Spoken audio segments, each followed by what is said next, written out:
চতুর্থ ধাপের উপজেলা নির্বাচন ঘিরে চলছে শেষ মুহূর্তের প্রচারণা। উন্নয়নের নানা প্রতিশ্রুতি নিয়ে মাঠ চষে বেড়াচ্ছেন প্রার্থীরা। এদিকে চেয়ারম্যান পদে বেশিরভাগ প্রার্থী আওয়ামী লীগের নেতা হওয়ায় ব্যক্তিযোগ্যতাকেই প্রাধান্য দিচ্ছেন ভোটাররা।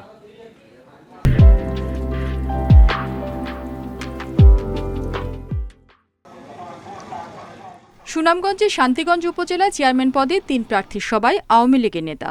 তবে আলোচনার কেন্দ্রে সাবেক পরিকল্পনা মন্ত্রী ও সুনামগঞ্জ ৩ আসনের সংসদ সদস্য এম এ মান্নানের ছেলে সাদাত মান্নান অভি।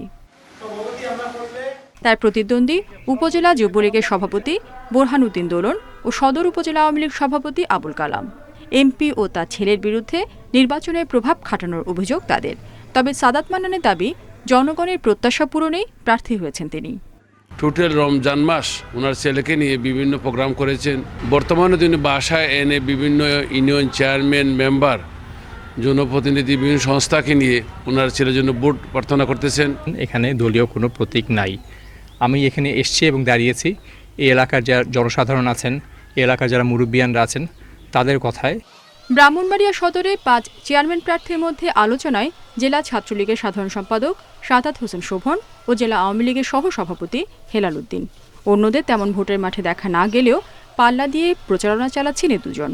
পুরা সদর উপজেলাকে নিয়ে আমার একটা ভাবনা আছে যে আমি আমার জায়গাতে চেষ্টা করব সদর উপজেলা পরিষদ সদর উপজেলাবাসীর একটি আস্থার জায়গা হবে। তারুণ্যদীপ্ত মানুষ, তো আরও অনেক কিছু আছে তাদের, তারা তো এখনও সেই সময় আসেনি মানুষকে কিছু দেওয়ার।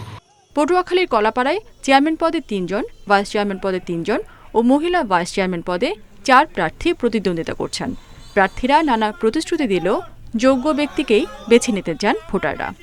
জনগণের যে ভালো সেবা করবে তা আমরা তাকেই চাই। সুষ্ঠু ও নিরপেক্ষ নির্বাচন নিশ্চিতে সব ধরনের প্রস্তুতি নেওয়ার কথা জানালেন নির্বাচন কর্মকর্তা। প্রয়োজনীয় সকল ব্যবস্থা নির্বাচন কমিশনের পক্ষ থেকে রাখা হয়েছে এবং আশা করি আমরা 5 তারিখে সুন্দর, অবাধ, গ্রহণযোগ্য একটা নির্বাচন উপহার দিতে পারব। চতুর্থ ধাপের উপজেলা নির্বাচনের প্রচার শেষ হচ্ছে সোমবার মধ্যরাতে।